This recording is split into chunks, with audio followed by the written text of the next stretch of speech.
Hi yes welcome to Suman TV. బేసిక్గా నవే డేస్లో ఆఫ్టర్ 45 ఇయర్స్ తర్వాత చాలా మందికి ఏంటంటే నీ పెయిన్స్ అనేది చాలా కామన్ థింగ్ అయిపోయింది. చాలామంది డాక్టర్స్ ఏం చేస్తున్నారంటే ఇది ఖచ్చితంగా రీప్లేస్మెంట్ చేయాలి, లేదు అంటే లోపల ఉన్న కుజ్జు అరిగిపోయింది, ఇలాంటివి ఎక్కువగా మనం వింటూనే ఉన్నాం. అసలు ఈ నీ జాయింట్స్ వల్ల ప్రాబ్లమ్స్ ఏంటి, ఖచ్చితంగా సర్జరీ చేయాలా, ఆ పోస్ట్ సర్జరీ కానీ ఆఫ్టర్ సర్జరీ తర్వాత కానీ తీసుకోవాల్సిన జాగ్రత్తలు ఏంటి, ఆ సర్జరీ డ్యూరేషన్ ఎంత టైం ఉంటుంది, ఆ సర్జరీ వల్ల బెనిఫిట్స్ ఏంటి, ఇవన్నీ మరి తెలుసుకోవాలి అంటే మరి ప్రాపర్‌గా ఎక్స్‌ప్లెయిన్ చేస్తే మనకు డాక్టర్ అయితే ఖచ్చితంగా ఉండాలి. సో, ఈరోజైతే నాతో పాటు doctor K. Manoj and orthopedic surgeon అనమాట. కర్నూల్ ఆర్కా హాస్పిటల్‌లో వర్క్ చేస్తారు. సో, మరి డాక్టర్ మనోజ్ గారితో మాట్లాడి అసలు నీ పెయిన్స్ గురించి అండ్ నీ రీప్లేస్‌మెంట్స్ గురించి, నీ సర్జరీ గురించి చాలా విషయాలు తెలుసుకుందాం. Hello sir. హాయ్. నమస్తే. నమస్తే. Welcome to Suman TV. Hi. So, మీరు ప్రీవియస్ ఎక్కడ వర్క్ చేశారు సార్? సో నేను ఎయిమ్స్ ఢిల్లీలో చేశానండి, ప్రీమియర్ ఇన్స్టిట్యూట్. అక్కడ నేను 6 ఇయర్స్ వర్క్ చేశాను. సో అక్కడ లాట్ ఆఫ్ ఎక్స్పోజర్ ఉంటుంది ఎయిమ్స్ న్యూ ఢిల్లీ అంటే. దాని తర్వాత నేను మళ్ళీ కిమ్స్ ఒంగోలులో చేశాను 2 ఇయర్స్.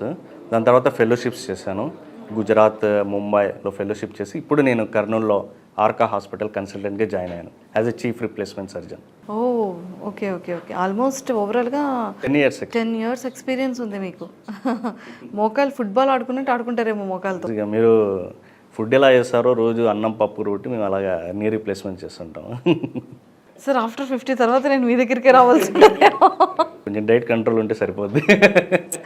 ఎస్ అమ్మో నిజంగానే డైట్ ఇప్పుడు మీరు ఒక విషయం చెప్పారు, అసలు ఒబేసిటీ హెవీ వెయిట్ ఉన్న వాళ్ళు కూడా ఖచ్చితంగా బాడీ వెయిట్ అంతా నీ మీదే పడుతుంది. ఇది పాయింట్ నేను అండర్లైన్ చేసుకుంటాను. చాలామంది ఈ పాయింట్ని నిజంగానే అండర్లైన్ చేసుకోవాలి. సార్ ఇప్పుడు చాలా వరకు ఏంటి అంటే ఆఫ్టర్ 40 తర్వాత నుంచి చాలామందికి నీ పెయిన్స్ అనేది కామన్గా వచ్చేస్తుంది.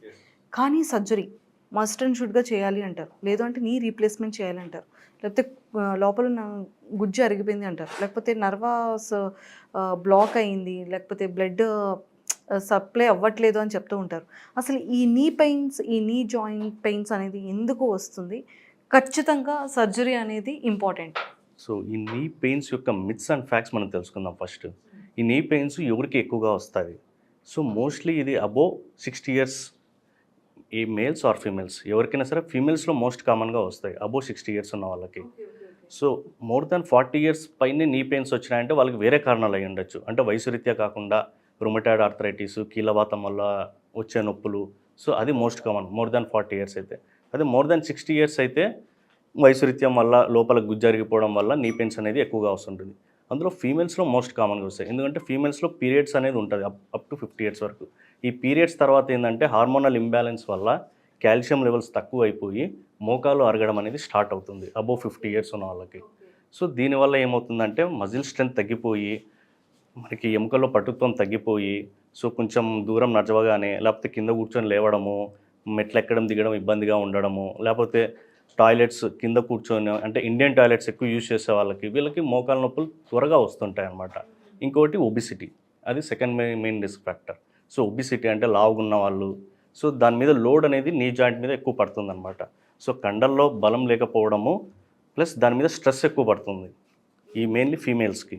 సో వీటి వల్ల మనం ఎక్కువ మోస్ట్ ఎక్కడైనా చూడండి నీ పెయిన్స్, నీ రీప్లేస్మెంట్స్ ఆపరేషన్ మోస్ట్లీ ఫీమేల్స్ ఎక్కువ చేసుకుంటూ ఉంటారు, మేల్స్ అనేది శాతం తక్కువగా ఉంటుంది. అండ్ మోర్ దెన్ 40 ఇయర్స్ ఉన్న వాళ్ళకి కూడా నీ పెయిన్స్ వస్తుంటాయి చిన్న వయసులో కూడా, 30 ఇయర్స్ 40 ఇయర్స్. సో వీళ్ళకి వేరే కారణాలు ఉండొచ్చు, అంటే థైరాయిడ్ వలన లేకపోతే రుమటాయిడ్ ఆర్థరైటిస్ వలన. సో ఈ కారణాలు మనం రూల్ అవుట్ చేసుకోవాలి, లేదా యూరిక్ యాసిడ్, గౌట్. సో ఈ అబోవ్ 40 ఇయర్స్ ఉంటే ఈ సెకండరీ కాజెస్ అనేది రూల్ అవుట్ చేసుకోవాలి. మోర్ దాన్ 60 ఇయర్స్ అంటే వయసు రీత్యా వల్ల వచ్చే నొప్పులు అని మనం చూస్ చేసుకోవాలన్నమాట. ఎక్సలెంట్ అండి. సో అంటే మెయిన్గా ఏజ్ కూడా main risk factor, primary risk factor అది. సార్ ఇప్పుడు చాలామందికి ఏంటి అంటే కొన్ని ట్రీట్మెంట్స్ మనం చూస్తూ ఉంటాం, వితౌట్ సర్జరీతో కూడా మనం నీ పెయిన్స్ని తగ్గించవచ్చు అనేది. సో సర్జరీ అనేది మ్యాండేటరీ అంటారా, లేకపోతే అలా కూడా ఉంటుందా? Surgery is not mandatory for all నీ పెయిన్స్. సో అసలుకి నీ పెయిన్తో వస్తే మనము అది ఏ స్టేజ్లో ఉందని తెలుసుకోవాలి ఫస్ట్. దాన్ని మనం ఎక్స్రే అనేది తీస్తాం, మోకాలకి ఎక్స్రే అని తీస్తే మనకి అరుగుదల అనేది ఎంత శాతం అరిగింది, 25% అరిగిందా, 50% అరిగిందా, 75%, 100%, అంటే stage 1, stage 2, stage 3, stage 4. So వీటిలో కూడా స్టేజెస్ ఉంటాయి. ఈ స్టేజెస్ని బట్టి ట్రీట్మెంట్ ఉంటుంది. ఇప్పుడు ఫస్ట్ స్టేజ్ అనుకోండి, ఇప్పుడు సపోజ్ నీకు చూపిస్తాను. ఫస్ట్ స్టేజ్లో మైల్డ్ నీ పెయిన్స్ ఉంటాయి. ఎక్కువ చేంజెస్ అనేది మనకేం కనపడదు, కానీ అడపాదడపా నొప్పులు అనేవి వస్తుంటుంది. మెట్లు ఎక్కువ ఎక్కడం వల్లనో లేకపోతే ఎక్కువ దూరం నడిచినప్పుడు పెయిన్స్ వస్తూ ఉంటాయి. దీనికి మనం ఏం చేస్తామంటే గుజ్జు వచ్చే ట్యాబ్లెట్స్ అనేది ఇస్తామన్నమాట. గుజ్జు రావడానికి ట్యాబ్లెట్స్ ఉంటాయి, గ్లూకోజమైన్ అని. And physiotherapy చేయమంటాం. ఫిజియోథెరపీ చేయడం వల్ల దీనిపైన ఉన్న కండరం అంతా బలపడుతుంది. అప్పుడు మనం నడిచేటప్పుడు లోడ్ అనేది ఎముక మీద తక్కువ పడుతుంది. సో ఫిజియోథెరపీ, గుజ్జు వచ్చే ట్యాబ్లెట్స్ అండ్ ప్రికాషన్స్ అంటే ఏవేవి, కింద కూర్చోకూడదు, మెట్లు ఎక్కడం దిగడం తగ్గించుకోవాలి. ఎందుకంటే మెట్లు ఎక్కితే మన బరువు ఒక 2-3% పెరుగుతుందన్నమాట. అండ్ ఇండియన్ టాయిలెట్స్ అవాయిడ్ చేయాలి, మెయిన్లీ వెస్ట్రన్ టాయిలెట్స్ యూస్ చేసుకో. సో ఈ ప్రికాషన్స్, ఫిజియోథెరపీ, గుజ్జు వచ్చే ట్యాబ్లెట్స్ వాడితే సో స్టేజ్ 1 అనేది కంప్లీట్గా రికవరీ అయిపోతుంది. కొందరు ఏమంటే నెగ్లెక్ట్ చేస్తారు స్టేజ్ 1 దగ్గర. అప్పుడు మా దగ్గరికి ఎక్కువ నొప్పితో వస్తారు. అప్పుడు మేము ఎక్స్రే తీసి చేస్తే ఇట్లా చీలికలు అనేది వచ్చేసి ఉంటుంది. ఓకే. సో దీన్ని స్టేజ్ 2 అంటాం. మోస్ట్లీ ఏ ఏజ్లో రావచ్చండి? ఈ stage 2 mostly above 50 years. 50+. Above 50+ ఫీమేల్లో వస్తుంది. ఫీమేల్స్లో వస్తుంది. కొంచెం లావు ఉన్న వాళ్ళకి తొందరగా వచ్చేస్తుంది. ఒబేసిటీ ఉన్న వాళ్ళకి, ఎక్కువ పనులు చేసి ఉంటారు వాళ్ళు, కింద కూర్చొని ఎక్కువ. సో ఈ స్టేజ్ 2లో మనం ఏం చేస్తామంటే, దీంట్లో మళ్ళీ 2 రకాలు ఉంటాయి ట్రీట్మెంట్ స్టేజ్ 2లో. ఇప్పుడు కొత్తగా పిఆర్పి ఇంజెక్షన్స్ అని కొత్తగా వస్తున్నాయి.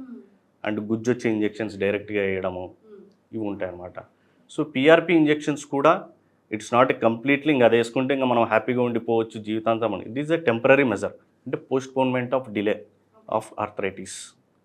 సో స్టేజ్ 2లో మనం పిఆర్పి ఇంజెక్షన్ అనేది యూజ్ చేసుకోవచ్చు. బట్ దాంతోపాటు మళ్ళీ ఇవన్నీ ఎంతవరకు అనేది మనం చెప్పలేము, అది ఇంకా ట్రయల్స్లోనే ఉంది. ఇప్పుడు బయట చెప్తారు ఇంకా పిఆర్పి ఇంజెక్షన్ వేస్తే చాలు ఇంకా మొత్తం ఇంకా మీ లైఫ్ అంతా మారిపోతుంది అని, కొంచెం అడ్వర్టైజ్మెంట్ కోసం. అలా ఏం ఉండదు, టెంపరీ. సో ఈ స్టేజ్ 2లో పిఆర్పి తీసుకొని మళ్ళీ ప్రికాషన్స్, ఫిజియోథెరపీ చేస్తూ ఉండాలి. కొందరు ఏంటంటే మా దగ్గరికి ఇంకా స్టేజ్ 3కి వస్తారనమాట. ఎక్స్రే తీసి చూస్తే మొత్తం చీలికలు వచ్చేసి ఉంటాయి, ఇంకా ఏముండదు లోపల, జిగురు అనేది ఏమి ఉండదు. ఇంకా ఇది నెగ్లెక్ట్ చేస్తే ఏమవుతుందంటే దొడ్డి కాళ్ళు వచ్చేస్తాయి అన్నమాట, వంకర కాళ్ళు. కొందరు ఇట్లా నడుస్తూ ఉంటారు, దానివల్ల బ్యాక్ పెయిన్ రావడము. సో ఇవన్నీ వస్తుంటాయి. స్టేజ్ 3లో మోస్ట్లీ ఇంజెక్షన్స్ అనేది ఎక్కువ పనిచేయదండి. Stage 3 and stage 4 we go for knee replacement. అంటే ఇలా నీ రిప్లేస్మెంట్ అనేది ఇలా చేస్తాం. ఇది స్టీల్ ఉంటుంది, కోబాల్ట్ క్రోమియం అంటాము, plastics for smooth gliding. And tibia దగ్గర ఇక్కడ ఇది పెడతాం అన్నమాట. సో స్టేజ్ 4కి compulsory we offer A knee replacement అనమాట. సో మస్ట్ అండ్ షుడ్గా నీ. సో మనకి నీ పెయిన్స్ అంటేనే సర్జరీ అనేది లేదు. సో మనం ఎక్స్రే తీసుకొని ఒక ప్రొఫెషనల్ డాక్టర్ దగ్గరికి వెళ్ళి ఎక్స్రే తీసుకొని మనది ఏ స్టేజ్లో ఉంది, సో ఏ స్టేజ్కి ఏ ట్రీట్మెంట్ అనేది కరెక్ట్ అని తెలుసుకొని వాడుకుంటే మనం డిలే చేసుకోవచ్చు ఆర్థరైటిస్ అనేది. సార్ ఇఫ్ ఇన్ కేస్ కనుక సర్జరీ అయిన తర్వాత తీసుకోవాల్సిన జాగ్రత్తలు ఏంటి? సో ఆఫ్టర్ సర్జరీ అయిన తర్వాత ఇంకా మళ్ళీ ప్రాబ్లం అనేది రాకుండా ఉంటుందా? ఎస్, ముందు డ్యూరింగ్ సర్జరీ, ఆఫ్టర్ సర్జరీ ఏం తీసుకోవాలి? మామూలుగా సర్జరీ ముందర డయాబెటీస్, హైపర్ టెన్షన్ ఇవన్నీ ఉంటాయి. అబోవ్ 50 years అంటే మోస్ట్ కామన్ డయాబెటీస్, ఖచ్చితంగా హైపర్ టెన్షన్. సో అందరూ భయపడతారు, అమ్మ ఆపరేషన్ అంటే అబ్బో మాకు షుగర్ ఉంది, బీపీ ఉంది, మేము తట్టుకుంటామా ఈ ఏజ్లో కూడా, ఈ ఏజ్లో అసలు 60 ఏళ్ళు ఉంది, మేము తట్టుకుంటామా ఆపరేషన్కి అనేది ఉంటుంది. సో అలాంటి మిత్స్ అలాంటివి అనేవి తీసేపడాలి. ఎందుకంటే ఇప్పుడున్న అడ్వాన్స్డ్ ట్రీట్మెంట్లో మాకు షుగర్ అనేది మేనేజ్మెంట్ చేయడం పెద్ద కష్టం కాదు. సో ఇన్సులిన్ ఇంజెక్షన్స్ ఇచ్చేసి షుగర్ని డౌన్ చేసేసి, బీపీ మెడికేషన్స్ వాడి అవి డౌన్ చేసేసి, మంచి ఐసీయూ సెటప్ ఉంటుంది. సో మొత్తం ప్రీ అనస్థెటిక్ చెకప్ అనేది అంతా అయిపోతుంది అనమాట. అది అంతా క్లియరెన్స్ అయిపోయినాకనే మేము ఆపరేషన్ తీసుకుంటాం. హడావిడిగా వెంటనే వస్తేనే ఆపరేషన్ తీసుకోము. సో మీరు భయపడకూడదమ్మా నాకు 70 years నేను తట్టుకుంటాలైన ఆపరేషను అని చాలామంది అంటుంటారు. ఇప్పుడు ఆడ తట్టుకుంటాం సార్ మేము ఆపరేషన్కి అంటాం. సో అదంతా అవసరమే లేదు. ఇప్పుడు కూడా ఇంకా ఇది అడ్వాన్స్డ్ టెక్నిక్స్తో చేస్తున్నాం మేము సర్జరీ. అంటే కండ కూడా కోయం లోపల, ఫాస్ట్ ట్రాక్ నీ రిప్లేస్మెంట్ అంటాం, మినిమల్లీ ఇన్వాజివ్. అంటే లోపల కండ కోయకుండా జస్ట్ సైడ్కి నెట్టేసి ఆ ఇంప్లాంట్స్ అనేవి పెట్టేస్తాం. దానివల్ల మనకి పోస్ట్ ఆప్లో పెయిన్ కూడా ఉండదు, ఎక్కువ సైడ్ ఎఫెక్ట్స్ ఏముండవు, పోస్ట్ ఆప్ పెయిన్ ఉండదు. అండ్ రికవరీ కూడా ఫాస్ట్గా ఉంటుంది. అంటే అదే రోజు నడిపించేస్తాం వాకర్ పెట్టుకొని, ఎందుకంటే కండ కోయం కదా లోపల. సో అదే రోజు మేము వాకర్తో నడిపించేస్తాం ఈవినింగే. ఇంకా ఒక 4 days 5 days తర్వాత వాకర్ కూడా అవసరం లేదు. బాత్రూమ్కి, లెట్రిన్కి, స్నానం చేయడానికి వితౌట్ వాకరే they can go after 1 week. Sir అంటే వితౌట్ సర్జరీకి బిఫోర్ వాళ్ళ వాకింగ్ స్టైల్ అనేది చాలా డిఫరెంట్గా, అవును, ఇట్లా వంగి నడవడం కానీ ప్రాపర్ నడవలేకపోవడం కానీ ఇలా కనబడుతూ ఉంటుంది. ఆఫ్టర్ సర్జరీ తర్వాత కూడా కొంచెం అనేది ఉంటుంది. అంత ప్రాపర్గా వాక్ అయితే ఆఫ్టర్ సర్జరీ తర్వాత కూడా పర్ఫెక్ట్గా నడవలేరు. సో అంటే అలాగా ఎందుకు ఉంటుంది సర్జరీ తర్వాత? మోస్ట్లీ అది సర్జరీ ప్లానింగ్ అనమాట. అంటే ఫిజియోథెరపీ చేయకపోవడం వల్ల వాళ్ళు ప్రీవియస్‌గా వాళ్ళ మజిల్స్ అనేది వీక్‌గా ఉంటాయి కొందరికి. కొందరికి ఫ్యాట్ ఎక్కువ ఉంటుంది, మజిల్స్ తక్కువగా ఉంటుంది. దానివల్ల స్ట్రెంత్ అనేది అంత ఎక్కువగా ఉండదు. సో అలాంటి పేషెంట్సే ఎక్కువ మనకి లింపింగ్‌తో కనిపిస్తారు. సో మెయిన్ అంటే మజిల్ స్ట్రెంత్ అనేది తక్కువ ఉండడం వల్ల అలా ఉంటుంది. కొందరికి మజిల్స్ బాగానే ఉంటుంది కానీ ఎముక బాగా అరిగిపోయి ఉంటుంది. వాళ్ళు బాగా ఫాస్ట్‌గా నడిచేస్తారు. అది సో దానికి రీజన్ మజిల్‌లో స్ట్రెంత్ లేకపోవడం వల్ల. సో దానికి మేము ఫిజియోథెరపీ అడ్వైజ్ చేస్తాం. Before surgery, after surgery. ఎవరైనా వస్తే బిఫోర్ సర్జరీ కూడా ఫిజియోథెరపీ స్టార్ట్ చేయమని చెప్పేస్తాం. ఎందుకంటే మజిల్ స్ట్రెంత్ అనేది పెరుగుద్ది. సార్ అంటే నాకు క్లారిటీ వచ్చేసింది. Before surgery, after surgery and చేసిన తర్వాత ఏంటి, చేయకముందు ఏంటి, ఏ ఏ పెయిన్స్కి మనం ట్రీట్మెంట్ చేయొచ్చు అనేది. బట్ ట్రీట్మెంట్ వరకు కూడా వెళ్ళకుండా ఇనీషియల్ స్టేజ్లో ఉండేటప్పుడే ఈ పెయిన్స్ బట్టి మనం ఎలాంటి మెడిసిన్ ఇస్తే సర్జరీ వరకు, 4th స్టేజ్ వరకు, 3rd స్టేజ్ వరకు రాకుండా ఉండొచ్చు. అంటే వాటికి కాల్షియం మెడిసిన్ కానీ, ఐరన్ కానీ, అంటే ఎలాంటి సప్లిమెంట్స్ తీసుకోవచ్చు? దీనికి ఫస్ట్ మనము ఎక్స్రే తీస్తామమ్మా. ఎక్స్రే తీసినాక మనకి ఏ స్టేజ్లో ఉందని తెలిసిపోద్ది. Stage 1, stage 2, stage 3. స్టేజ్ 1లో ఉందనుకోండి, మేము చెప్పినట్టు ప్రికాషన్స్, కింద కూర్చోకుండా ఉండడము, మెట్లు ఎక్కువ ఎక్కడం దిగడం తగ్గించుకోవాలి. And then physiotherapy, muscle strengthening exercise, ఇవి చేసుకుంటూ మోకాల్లో గుజ్జొచ్చే tablets, glucosamine and calcium tablets ఒక 3 to 6 months ఇది వాడుకుంటే వీ కెన్ రికవర్ అనమాట స్టేజ్ 1లో ఉన్నప్పుడు. సార్ ఇదే మెడిసిన్తో కాకుండా ఫుడ్ మనం ఐరన్ అంటే ఆకుకూరలు వస్తున్నాయి, మంచి ఐరన్ గుజ్జు రావడానికి ఏమన్నా ఫుడ్ ఏమన్నా ఉందా, డైట్ ఏమన్నా? కొంతమంది అంటారు కూడా సార్ గుజ్జు రావడానికి అది ఆకుకూరలు గుజ్జు రావడానికి పెద్దగా డైట్ అనేది ఉండదు కానీ కాల్షియం రిచ్ ఫుడ్స్ తీసుకోవాలి. కాల్షియం రిచ్ ఫుడ్స్ అంటే రాగి సంగటి, నువ్వులు, తర్వాత వచ్చేసి బ్రకోలీ, తర్వాత డ్రై ఫ్రూట్స్, బాదం, పిస్తా, అంజీరు and dairy products, paneer, milk. So these are all calcium rich foods. ఇవి కానీ మీరు డైట్లో ఇంక్లూడ్ చేస్తే మనకి ఎముకల్లో పటుత్వం పెరిగి, ఎముకల్లో శక్తి పెరిగి అరగడం అనేది తగ్గుతుంది అనమాట. అంతే తప్ప గుజ్జు వచ్చే డైట్ అనేది చాలా తక్కువ, రేర్. ఓకే ఓకే, ఎక్సలెంట్ అండి. సో ఈ టైప్ ఆఫ్ ఫుడ్ తిన్నా కూడా కొంచెం ఎముకల్లో బలం, శక్తి వస్తుంది కాబట్టి వాళ్ళు హ్యాపీగా నడవగలుగుతారు. ఓకే సార్, కొంతమందికి ఏంటి అంటే ఒక్క మోకాలు మాత్రమే స్వెల్లింగ్ వచ్చేస్తుంది, వాచిపోతుంటుంది, పాపం వాళ్ళు నడవలేరు, అడుగు తీసి అడుగు వేయలేరు, తీర్థయాత్రలకు వెళ్దాం అనుకుంటారు వెళ్ళలేరు, ఇలాంటివి ఎక్కువగా ప్రాబ్లమ్స్ ఫేస్ చేస్తూ ఉంటారు. దానికి ఆ తైలం అంటారు, ఈ తైలం అంటారు, అలోపతి అంటారు, హోమియోపతి అంటారు. బట్ అంటే ఆ ఒక్క సైడ్ మాత్రమే ఎందుకు వస్తుంది, ఆ ఒక్క సైడ్ కూడా ఈ మోకాల దగ్గర ఎందుకు వాస్తుంది? సో ఒక్క సైడ్ నీ పెయిన్ వచ్చిందంటే దానికి వేరే రీజన్స్ ఉంటాయి, వయసు రీత్యా కాకుండా. ఎందుకంటే వయసు రీత్యా వస్తే 2 మోకాల్లో రావాలి. కానీ ఒక నీ పెయినే వచ్చింది అంటే దానికి కారణం యూరిక్ యాసిడ్ అనేది ఒకటి ఉంటుంది మన బాడీలో. అది ఎలివేట్ అయినా ఒక కాల్లో మనకి పెయిన్ వస్తుంది. ఇంకోటి కీళ్ళవాతం, రుమటాయిడ్ ఆర్థరైటిస్, దానివల్ల కూడా మనకి ఒక మోకాల్లో నొప్పి అనేది, వాపు, పొద్దున్నే లేస్తూనే ఎముక పట్టినట్లు ఉండడము, లోపల శబ్దం రావడము, ఇవన్నీ ఉంటాయి.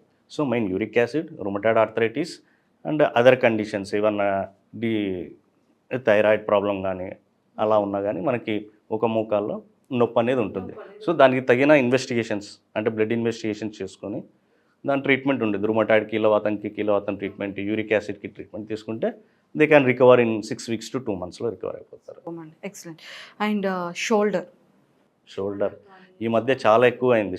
నీ పెయిన్ తర్వాత షోల్డర్ పెయిన్ ఎక్కువ అయిపోయింది. సార్ షోల్డర్ పెయిన్ ఎక్కువైంది and one more thing, accidents ఇంకా హై వెలాసిటీ యాక్సిడెంట్స్ ఎక్కువ అయిపోయినాయి ఈ మధ్య.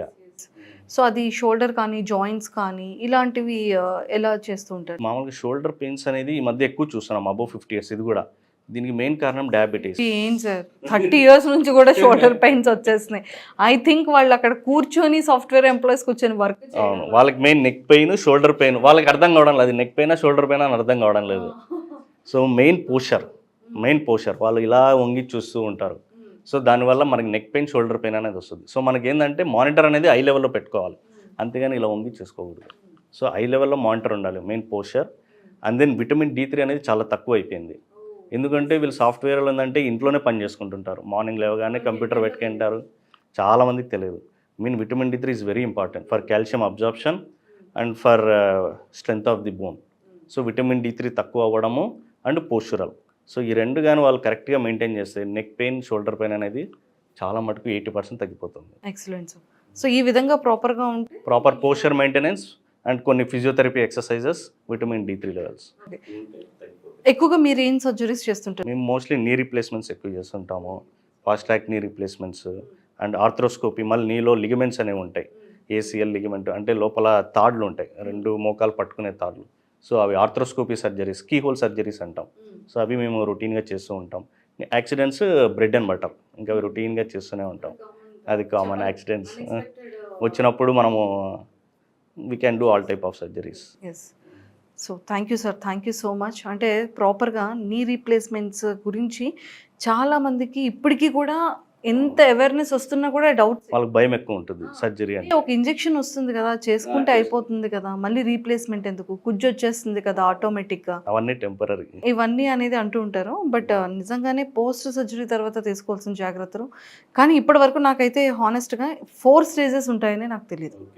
స్టేజ్ 1, స్టేజ్ 2 అంటే క్యాన్సర్కి మాత్రమే 4 క్యాన్సర్లో ప్రతిదానికి స్టేజెస్ ఉంటాయి. బట్ నీ రీప్లేస్మెంట్ దాంట్లో కూడా స్టేజెస్ ఉంటాయని ఫస్ట్ టైం నేను. ఏ స్టేజ్లో ట్రీట్మెంట్ తీసుకుంటే we can manage the things. Super అండి. అంటే ఫుడ్ విషయంలో కానీ, కాల్షియంలో కానీ అసలు ఏ పెయిన్స్ ఉంటాయి, అసలు సర్జరీ వరకు దేనికి వెళ్ళొచ్చు అనేది చాలా క్లియర్గా ఎక్స్ప్లెయిన్ చేశారు sir. Thank you so much.